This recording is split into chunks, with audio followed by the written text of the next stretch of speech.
you do have, the IT pack, which is the star, but the rest of the market's not so convincing. In fact, that's the only one that is holding out the market, right? I mean, sure enough, you could argue that an L&T is up 2% or a Reliance is up 1%, but it's largely INFI and the IT pack which is holding the index higher, because the rest of the markets, there is a lot of pressure. ONGC down 3.5%, now sub 294.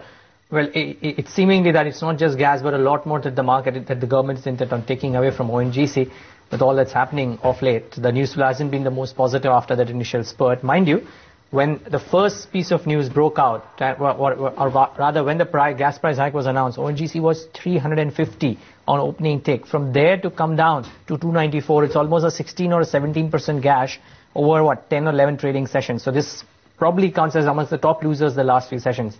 But that aside, autos continued to skid, especially Maruti for a second day in a row, so 2.5% weakness for that too. M&M is knocking on the doors of 900, probably even crossed it once.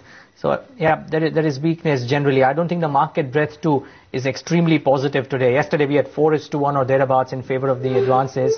Today it's actually in favor of the decline. So it just gives you the story that IT and Reliance, to an extent which is not contributing negatively, are holding the index up. But that aside, there is general weakness all around, especially in the broader markets. Yeah, when you say all around, it's really, evidence of that can be seen in the way the broader markets are panning out. Absolutely listless as we speak, and now into negative terrain for the small cap end of the market too. It's not looking too good. No one wants to be holding on to Gitanjali Gems. That one's downfall has been absolutely relentless.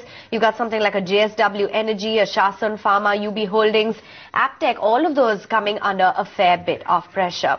But in fact, let's also point out then some of the other counters at the broader end of the market, which are showing you a bit of an uptick. We've spoken about how IT as a basket, yes, that is exceedingly active. But apart from that, you've got Apollo Tyres, you've got Reliance Power, as well as Wockhardt in the green.